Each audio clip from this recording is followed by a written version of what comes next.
Gloire à Dieu, gloire au Seigneur Jésus, que le Seigneur vous bénisse abondamment.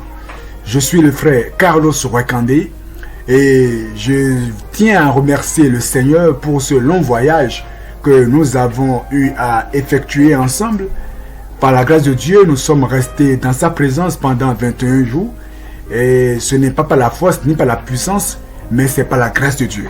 Et je tiens beaucoup à remercier le Seigneur pour votre engouement, pour votre zèle, pour votre dévouement. Et je suis sûr et certain d'une chose, c'est que le Seigneur vous bénira. J'en suis convaincu. Il vous surprendra. Cette année sera pour chacun de nous une année inoubliable, au nom puissant de Jésus. Alors, jeûner et prier, c'est une bonne chose. Mais après, voici, nous sommes restés dans sa présence. Et nous avons prié. Nous avons jeûné. C'est vrai. On ne l'a pas fait juste pour dire qu'on a jeûné et prié. Non, pas du tout. Mais nous avions un objectif, un but que nous poursuivions. Et c'est pour cela que nous avons laissé de côté le manger et le boire afin de chercher la face de Dieu. Mais maintenant que le jeûne est terminé, il faudra faire attention à l'incrédulité. Oui, parce que comme les jours évoluent et que tu ne vois pas encore venir ce pourquoi tu as prié pendant des jours et des jours, l'incrédulité voudra paraître, voudra faire face. Eh bien, dans Hébreux chapitre 11, verset 6, il est écrit: « Or, sans la foi, il est impossible de lui être agréable. » Donc, après avoir jeûné et prié, il faut faire attention pour ne pas tomber dans le vice de l'incrédulité. Il faudra donc activer votre foi.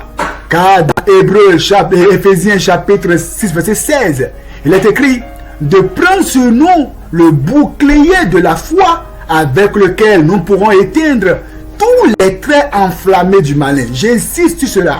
Il te faut activer ta foi et croire que Dieu t'a déjà exaucé et que Dieu le fera. Il n'y a rien à faire.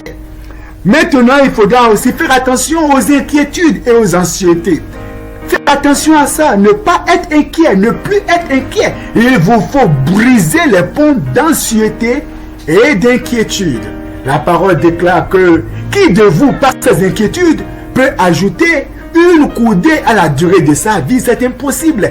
Nous ne serons pas encore là à nous inquiéter après avoir jeûné et prié, mais nous devons tout simplement nous confier au Seigneur, sachant que Dieu l'a déjà fait, nous le verrons s'accomplir en son temps.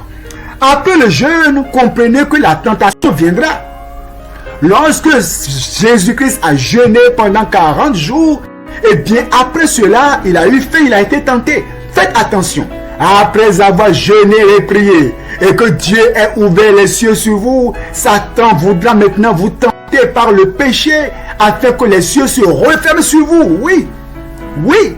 Les cieux peuvent encore se refermer sur vous après que les cieux aient été ouverts. Le péché a le pouvoir de fermer les cieux sur vous.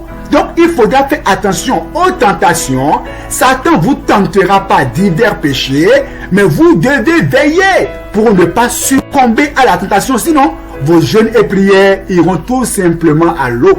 Notre jeûne n'ira pas à l'eau au nom de Jésus-Christ.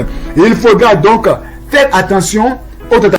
Après le jeûne et la prière, les épreuves viendront.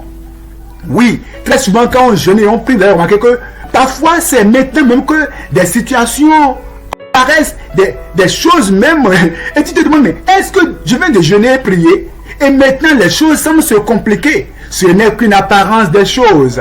C'est pour éprouver ta foi, c'est pour éprouver ta patience. Tu dois te dire que quel que soit ce qui viendra, ta foi ne pourra pas ne peut pas chanceler. Donc il faudra faire quoi? Faire attention pour ne pas que les épreuves qui vont arriver puissent affecter quoi? Ta foi. Des épreuves viendront. Joseph, le Seigneur a été clair envers lui. Il a eu des rêves, des songes. Mais la distance entre le songe et l'accomplissement, c'est une longue distance. Il te faut la patience. Donc, les épreuves viendront. Satan peut passer par ton mari encore pour vouloir te décourager, par ta femme, par ton patron, créer des choses parce que voilà, il faut tenir ferme. Il faudra donc être maintenant persévérant dans l'obéissance. Il faudra persévérer dans la sainteté. Il faudra persévérer dans la crainte de Dieu. Il te faudra persévérer dans la patience. Persévérer dans la prière. Persévérer dans le gain des âmes. Il faudra maintenant encore revoir tes priorités. Priorité au royaume de Dieu. Priorité aux choses célestes. Si vous êtes ressuscité avec Christ, recherchez maintenant les choses d'en haut où Christ est assis à la droite du Père. Il faudra donner la priorité à l'intimité avec Dieu. Cherchez toujours à être intime à Dieu. Cherchez à donner priorité à la volonté de Dieu. Et non seulement ça, il faudra marcher dans la conviction que Dieu a déjà tout fait et vous réjouir en espérance. Après le jeûne, il faudra veiller sur toutes ces choses. Que le Seigneur vous bénisse. Amen.